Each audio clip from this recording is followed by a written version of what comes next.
अस्सलाम वालेकुम दोस्तों, मैं हूं आपका होस्ट, आपका दोस्त हाशिम नियाजी और आप हमारा प्रोग्राम फिल्मी सफ़र देख रहे हैं। दोस्तों, आज हम गुफ्तगू करेंगे उन फिल्मों के हवाले से जो ईद पर रिलीज़ हुई हैं और वो ख़ासकर फिल्में जिनका ताल्लुक जो मालकान है उनका फिल्म इंडस्ट्री से ख़ासकर ताल्लुक है लाहौर से। तो दो फिल्में ऐसी हैं ख़ासकर जिसका मैं साजिद जज़दानी साहब से जिक्र करूँगा कि वो इन दोनों फिल्मों को ख़ुद देख कर आए हैं और ईद के दिन पर भी ये गए और वहाँ जो सिचुएशन थी, जो लोगों का रश था, वहाँ भी इन्होंने जाकर इंटरव्यूज़ किए और सारी जो कहानी है ये मैं साजिद जज़दानी साहब से कहूँगा कि वो खुद सुनाएं। जी साजिद साहब, ईद के दिनों पर जो फिल्में रिलीज़ हुई हैं थोड़ा सा मुख्तसर तारुफ करा दें और फिर वो ख़ास फिल्में जिनका भी मैंने जिक्र किया है उनके बारे में बताइए। जी बहुत शुक्रिया आशिफ साहब, आपने बड़ी अच्छी बात की। ईद की छुट्टियां हैं और उन्हीं छुट्टियों में से हम गुजर रहे हैं। अभी तक लोग भी सुस्त रवि का शिकार हैं, अभी तक मार्केट में कम लोग नजर आ रहे हैं, लेकिन फिल्मी मार्केट गर्म है, इसलिए कि ईद पर इस दफा जो फिल्में रिलीज हुई वो 6-7 फिल्में हैं टोटल। अगर अंदाजा लगाएं तो 6-7 फिल्में हैं, जिसमें कराची और लाहौर की फिल्में मिलाकर, इसके अलावा एक इंग्लिश फिल्म भी शामिल है। ये सब मिलाएं तो आपको जब पूरी मुल्क का जायजा लेते हैं तो उसमें एक फिल्म कुल्फी कराची से रिलीज हुई है और वो सुना है कि वहां पे कराची से रिपोर्ट जो आई है वो ये है कि वो फिल्म जो पुरानी होने की वजह से वो काफी तवालत का शिकार रही, उसका डायरेक्टर को भी कट कर दिया गया, जिसके बाद फिल्म जो है वो मिली जुली कैफियत की हामिल रही और फिल्म जो नरम रही उसको लोगों ने पसंदीदा निगाहों से नहीं देखा। जबकि एक फिल्म जो कराची में बनी है, लोकल सतह पर एक फिल्म बनी है, एक बॉक्सर ने, एक किक बॉक्सर ने, जिसे कहना चाहिए कराटे माहिर ने, मार्शल आर्ट्स के नाम से ये फिल्म बनाई।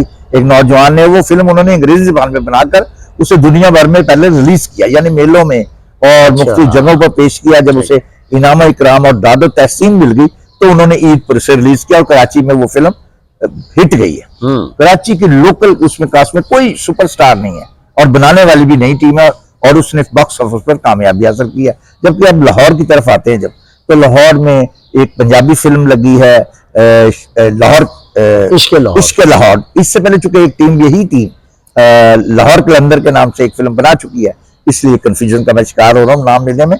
तो इश्क लाहौर जो है वो बंटू भट्ट है, अल्तमश भट्ट उनका नाम है, तो बंटू भट्ट के नाम से वो मशहूर है। उन्होंने अपने लिए समझ लें कि ये फिल्म बनाई है, वो खुद हीरो है इस फिल्म में और नुमाया किरदार है, मरकजी किरदार उनका, उनके साथ साइमा बेगम है जो सफ़े अव्वल की हीरोइन रही हैं अपने जमाने में और बड़ी कामयाबी से हम कना रही हैं, हमेशा से लोग उनको पसंदीदा निगाहों से देखते हैं। तो ये समझ लीजिए जोड़ी बड़ी कामयाब थी और इस दफा फिर कामयाबी रही। लाहौर कलंदर ने भी छक्का मारा था और इस फिल्म ने भी चौका तो नहीं मैं कह सकता, छक्के के करीब ही है, इसने बॉल हवा में गई है और लोगों ने खूब दाद दी है कि बंटू भट्ट बहुत अच्छा खेले हैं। अच्छा, इस फिल्म के डायरेक्टर कौन है? इस फिल्म के डायरेक्टर है शाहिद राणा। शाहिद राणा माजी में कामयाब फिल्में बना चुके हैं और ये भी उनकी एक कामयाब फिल्मों में शामिल होगी, क्योंकि ईद पर उनका स्कोर हमेशा अच्छा रहा। लाहौर कलंदर भी उनकी हिट थी और ये भी उनकी अच्छी फिल्म गई, चूंकि हमने सिनेमा घर जाकर खुद देखा, फिल्म भी देखी, बहुत क्राउड था, बहुत ज्यादा, उम्मीद से ज्यादा हमारी। हम ये सोचने पर मजबूर हो चुके हैं कि ये इंडस्ट्री अब खत्म हो चुकी है, मार्केट जो मैकलोड रोड की खत्म हो चुकी है, मगर नहीं, इस ईद ने साबित किया कि अगर जरा नम हो तो ये मट्टी बड़ी जरखेज है साकी। तो फिल्म चूंकि अच्छी थी, थोड़ी सी भी अच्छी फिल्म हो तो लोग फिर भी आते हैं और इन्होंने तो बड़ी खूबसूरती से फिल्म को सजाया कमर्शियली लिहाज से, तो फिल्म कामयाबी से हमकनार हुई। लोगों ने अभी तक की रिपोर्ट है वो बहुत अच्छी जा रही है और सिनेमा घरों की रौनक बहाल हुई है और शबिस्तान सिनेमा एक बार फिर बागो बहार का मंजर पेश कर रहा है। फिल्मी सनत से मुतल्लिका लोग भी जा रहे हैं, क्योंकि सुनकर उन्हें पता चलता है कि फिल्म बहुत अच्छी रही, तो वो भी संगुन लेने के लिए और पता करने के लिए कि फिल्म क्यों अच्छी गई, कैसी रही, तो वो वहां पहुंच रहे। तो इस तरफ फिल्म में लोगों से लाहौर के कुर्बो जोहार से भी चुके, सिनेमा घर अब लाहौर के करीब भी कोई नहीं रहा, मासिस के लिए कोई सिनेमा नहीं रहा, तो तफरी बिल्कुल खत्म होकर रह गई है। तो लोग इस तरफ साहब, आप तो पिछले दिनों ये बता रहे थे कि एबट रोड के जितना सिनेमा हॉल्स हैं तकरीबन ऑलमोस्ट बंद हैं, गुलिस्तान भी, शबिस्तान भी, तो ये फिर उनको सिनेमा हॉल कैसे मिल गया, जबकि वो मालकान तो फिल्म लगाना ही नहीं चाहते थे? 6-8 माह से उन्होंने सिनेमा हॉल ही बंद कर रखा था। तो फिर क्या इन्होंने तरीका जो इसके प्रोड्यूसर हैं कैसे कंपेल किया मालिक को कि बड़ी अच्छी बात की आपने, बड़ी अच्छी बात की कि फिल्म इंडस्ट्री में अब ये जो मैकलोड रोड, लक्ष्मी चौक, एबट रोड का जो है वो समझो ये चैप्टर क्लोज हो चुका है। ये माजी का सिनेमा जो इंडिया था उस जमाने से ये फिल्म की मार्केट मशहूर थी सब कॉन्टिनेंटल में। पाकिस्तान बनने के बाद ये मजीद इसमें तरक्की हुई है, यहाँ पर सिनेमा दर्जनों की तादाद में मैक्लोडोर पर सिनेमा बन गए, मगर अब तदरीज बंद होते होते होते होते यहाँ तक आया कि अब इस सीट पर गुलिस्तान सिनेमा भी बंद है। और ये आखिरी समझने की आखिरी ईद है उनकी कि हमने जब से होश संभाला गुलिस्तान सिनेमा इसी तरह शादोआबाद रहा, मगर इस सीट पर वहां कोई फिल्म रिलीज नहीं हुई।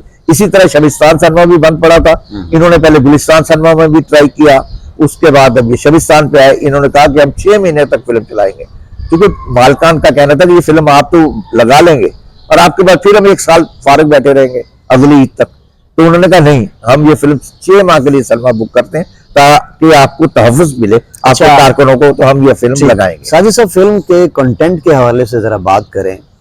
इस फिल्म का जो म्यूजिक है उस हवाले से जरा आप दोस्तों को बताइए कि म्यूजिक कैसा म्यूजिक है, पब्लिक को बिठाने वाला है, पब्लिक देखने वाली है और अच्छा म्यूजिक है, इसको आप अच्छा म्यूजिक कह सकते हैं जो पब्लिक की डिमांड के मुताबिक बनाया गया है। जी, बड़ा अच्छा आपने कहा कि ये पब्लिक को बिठाने वाला, मैं समझता हूँ ये पब्लिक को खड़ा करने वाला म्यूजिक है। अच्छा, क्योंकि लोगों ने गानों पर खड़े होकर दाद दी, भंगड़े डाले, स्क्रीन के आगे खड़े हो गए, गैलरी पर खड़े होकर डांस किए, क्योंकि अवामी म्यूजिक है, खड़ा खड़ा म्यूजिक, ढोल ढमक्का जिसे कहते हैं हमारे यहाँ, जिसमें भंगड़ा डालते हैं लोग, तो इस किस्म के गाने तो म्यूजिक अमरशद ने दिया, बड़ा अच्छा। इसका मतलब ये है कि अगर आज भी अवाम के जो मासिस हैं, हमारे खास जो मासिस क्लास है, वो अगर आज भी अच्छा म्यूजिक हो, अच्छा उसके अंदर किरदार निगारी हो, कहानी हो, तो इसका मतलब है जैसा आप बता रहे हैं कि लोगों ने भंगड़े डाले, उसके अंदर डांस किया और गाने भी बार बार चलवाए, इसका मतलब तो ये है कि अगर आज भी मासिस के लिए फिल्म बनाई जाए तो लोग उसको पसंद करते हैं, लाइक करते हैं। तो क्या ये एक तरह के लिए उन लोगों के लिए, उन प्रोड्यूसर्स के लिए मैसेज नहीं है कि अगर फिल्म का म्यूजिक अच्छा हो, कहानी अच्छी हो, तो कम से कम फिल्म चल सकती है? जी, बड़ी अच्छी बात की, म्यूजिक पर भी चल रही है, कहानी भी अच्छी है और कास्ट भी उसकी बेहतर है। और दूसरी तरफ आए तो लंबी जुदाई एक ऐसी फिल्म है जो उर्दू जुबान की फिल्म है। रंगीला साहब इससे पहले इस कहानी पर 2 फिल्में बना चुके हैं।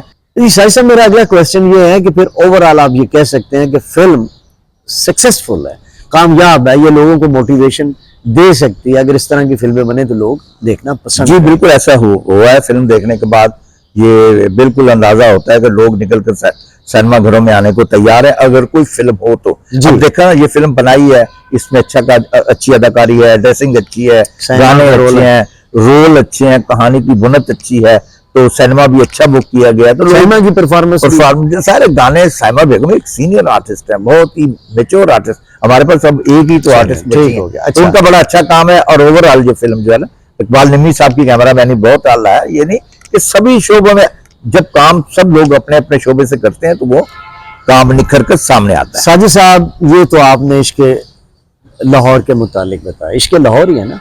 जी, इश्के लाहौर।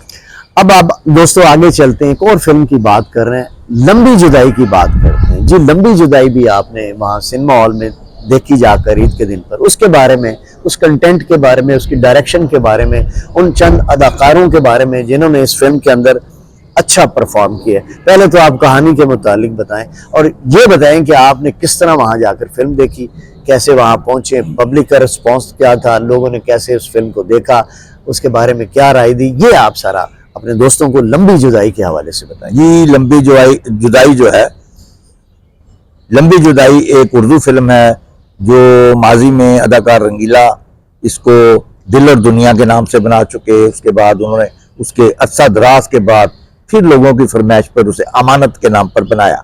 ये दोनों दफा ही फिल्में जब उन्होंने बनाई तो वो कामयाबी से हमकिनार हुई। बड़ा अच्छा मौजूद चुके था, कंटेंट अच्छा हो तो जब भी बनाया जाएगा वो चलता है। और फिल्म की कहानी चूंकि अच्छी थी तो जावेद रजा साहब ने भी, जो रंगीला के ही शागिर्द रहे, अदाकार रंगीला के असिस्टेंट रहे, एसोसिएट के तौर पर काम करते रहे, अब जब उन्हें फिल्म मिली तो उन्होंने लंबी जुदाई उसका नाम रखा और उसी मौजू को, उसी कहानी को लेकर एक दफा फिर तबाजमाई की और एक शानदार फिल्म बनाकर पेश कर दी।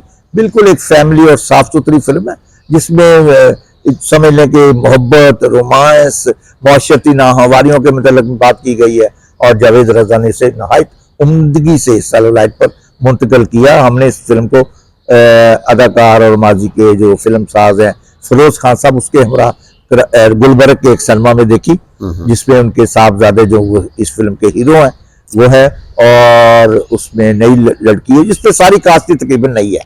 नई कास्ट पर मज़यन आज के दौर में नई कास्ट को लेना ही मतलब मुश्किल काम है। ये बहुत ही ऐसा है कि लोगों को आप जो है मुश्किल में डाल रहे हैं कि वो क्या देखने स्क्रीन पर आए, लेकिन इन्होंने इसका रिस्क लिया और नई कास्ट को लिया, और उन बच्चों ने, नई चेहरों ने लोगों को मायूस नहीं किया, स्क्रीन पर बड़े अच्छे लगे, कैमरामैन ने उन्हें खूबसूरती से एक्सपोज किया।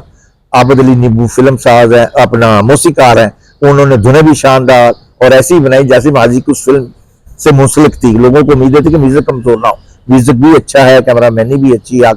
आकिफ मलिक साहब बहुत बड़े कैमरामैन है, उन्होंने इससे सेटेलाइट पर मुंतकिल किया, तो फिल्म मजमूई तौर पर बहुत अच्छी है। मगर लोगों का रुझान मैंने देखा है कि लोगों का रुझान इस तरफ नहीं बना। गालबन उर्दू फिल्म के लिए समझ लें, या कास्ट अट्रैक्ट नहीं कर सकी उसे, या पब्लिसिटी, कई अवामल मैं समझता हूँ इसको, कई अवामल ने नुकसान पहुंचाया कि इसकी पब्लिसिटी जो ज्यादा, नई कास्ट को ज्यादा जरूरत नहीं है, जरूरत इस नई कास्ट को थी जो मार्केट। इसका मतलब ये है कि अगर नई कास्ट हो, नए लोग हो, तो उसके लिए फिल्म की प्रमोशन के लिए ज्यादा काम करना चाहिए जी। लेकिन प्रॉब्लम ये हो गया है कि आजकल के दौर में लोग फिल्म तो बहुत बना लेते हैं, अच्छी बना लेते हैं, अच्छी इन्वेस्टमेंट करते हैं, बहुत सरमाया लगाते हैं, लेकिन एक मैं समझता हूँ कि कॉर्नर रह जाता है फिल्म की पब्लिसिटी के हवाले से। अगर मासिस को ये पता ही नहीं है कि कौन सी फिल्म आ रही है और कब आ रही है, तो फिर किसने देखने जाना है, चाहे वो बहुत खूबसूरत फिल्म ही क्यों ना हो, कंटेंट भी बहुत अच्छा हो। तो आप समझते हैं कि प्रोड्यूसर्स को इस बात के ऊपर भी कंसंट्रेट करना चाहिए कि यार फिल्म बन गई है, अब मासेस में भी तो इसकी पब्लिसिटी होनी चाहिए। नहीं, जैसे कि मैंने बताया कि फिल्म की कास्ट नहीं थी, उसके साथ साथ ये भी बताता चलूं कि फिल्म साज भी नए थे। मलिक मुश्ताक बिल्कुल नए इस नौ भारत थे यहाँ पर फिल्म साजी में, उनको बिल्कुल इसका इल्म नहीं था, उन्होंने प्रॉपर इसकी पब्लिसिटी नहीं कर सके। मैं समझता हूँ इसमें उन्हें नाकामी हुई है, फिल्म को नाकामी नहीं हुई, यह नाकामी उसकी पब्लिसिटी को हुई है कि आप उसकी तशहीर नहीं कर सके। टेलीविजन प्रोग्राम है, आजकल मीडियम जो खुला हुआ है, इंटरनेट है, प्रोग्राम है, सोशल मीडिया है, आप इस पर अंबार कर देते पब्लिसिटी लोगों को निकालने के लिए घरों को, क्योंकि लोगों के पास इस वक्त लोग नेट से जुड़े हुए हैं, लोग आपका मोबाइल पर जुड़े हुए हैं, उनको वहां से हटाकर सिनेमा घर में लाने के लिए जरूरत इस समर किया है कि इस फिल्म की ज्यादा से ज्यादा तशहीर की जाती। मगर लोगों को तो शहर में, मैंने तो सर्वे भी किया है, तो लोगों को तो आम लोगों को पता भी नहीं कि इस नाम से कोई फिल्म रिलीज हुई है। जब लोगों को पता ही नहीं होगा तो वो देखने क्या आएंगे। अच्छा वाला कंटेंट, अच्छी बड़ी मेहनत, जो अच्छे फिल्म साज की सरमायाकारी, ये सब कुछ जाया हो जाता है जब आप उसकी तशहीर नहीं करते। आप देख लें कि एक 4 आने की गोली, 1 रुपए की गोली, उस पर जो मालकान है करोड़ों रुपए सर्फ कर देते हैं, वो बिकनी है, हालांकि वैसे भी बिक जानी, बच्चों ने वही खाना है, लेकिन वो उसकी पब्लिसिटी करते हैं, प्रॉपर पब्लिसिटी करते हैं। और नए फिल्म साजों के लिए मैं यही कहूंगा कि वो जब फिल्म बनाए तो खुदारा इस पर जरूर जोर दें, इसकी तरफ तवज्जो दें कि फिल्म की पब्लिसिटी, माजी में जब फिल्म शुरू होती थी फिल्म की रिलीज तक इस कदर ज्यादा इश्तिहारात छपते थे, शहर को बोर्डों से, होर्डिंग से ढांप दिया जाता था, हर जबान पर नाम होता था फिल्म का, लोग देखने के लिए बेताब होते, और जब फिल्म रिलीज होती तो लोगों का हजूम, तिल धरने की सिनेमा में जगह नहीं होती थी। बाद में रिजल्ट आने के बाद कि फिल्म अच्छी गई या बुरी, उसके बाद लोग नहीं आते थे या आते थे। तो ये मैं समझता हूँ कि यहाँ इनकी कमजोरी जाहिर होती है और इसको दूर करना चाहिए, इसे दूर करना चाहिए, क्योंकि एक पैसा लगा है फिल्म साजी पर, एक सरमायाकारी हुई है, फिर डायरेक्टर ने मेहनत की है, फिल्म ये सब भी मेहनत जाया हो जाती है उस वक्त जब पब्लिसिटी बंदे को खींचकर सिनेमा तक नहीं लाती। हाँ, सिनेमा तक ले आए तो फिर आप उसकी नाकामी या कामयाबी का कायम कर सकते हैं ग्राफ कि ये कामयाब किस हद तक कामयाब है, फ्लॉप है तो किस तरह का फ्लॉप हुई। नकाश तो तब पता चलेंगे जब बंदा एक आएगा अंदर, वो आपको बताएगा। अब मैं एक और लतीफा सुनाता चलूं यहाँ पर कि ये फिल्म जब चल रही थी तो पैकेजेस माल में दूसरे रोज ही, फिल्म जब चल रही है तो पता चला कि फिल्म ही उल्टी चल गई। अब ये कसूर किसका है? अब देखें ना, फिल्म में लोग जब आ गए उसको देखने के लिए 25 बार के लोग आ गए, शो अच्छा मिल गया था, चूंकि ये इन्होंने जो गुलबर्ग वाला सिनेमा उसमें शो थोड़ा दिन में दे दिया, 11 बजे नहीं लोग आए, तो वो जो 3 वाला या 12 वाला शो था उसमें लोग आए देखने के लिए। जब लोग देखने के लिए आए फिल्म उल्टी चल गई, यानी 7वीं रील समझो पहले चल गई, वाइंड अप पहले लोगों को समझ नहीं फिल्म क्या है। तो वहां एक बच्ची फिल्म देख रही थी, वो फिल्म से मुंसलिक थी, उसने शोर में जावी गई है फिल्म देखी है, तो फिल्म ही नहीं है। तो अंदाजा करें कि ऐसी ऐसी जो चीजें हो जाती हैं ये फिल्म को नुकसान का बायस बनती हैं। फिल्म की रिलीज से पहले इन चीजों को दूर करना चाहिए, कोई गलती नहीं होनी चाहिए, फिल्म प्रॉपर हो और प्रॉपर तरीके से रिलीज हो और उसको बाकायदा जाकर सिनेमा में चेक किया जाए कि आया वो फिल्म जो आपने बनाई है वो वही चल रही है या डिस्टर्ब हुई है फिल्म। तो इसका बड़ा रखने की तवज्जो रखने की जरूरत है। इस तरह मैं समझता हूँ ईद अच्छी रही, फिल्मों के हवाले से लोग भी आए, फिल्में भी देखी गई, उनमें अंग्रेजी फिल्में भी थी, एक हिंदुस्तानी पंजाबी फिल्म भी थी जो जट्टों पर मुबनी है, इस तरह अंग्रेजी भी थी, वो भी सारी फिल्में 6-7 फिल्में रिलीज हुई।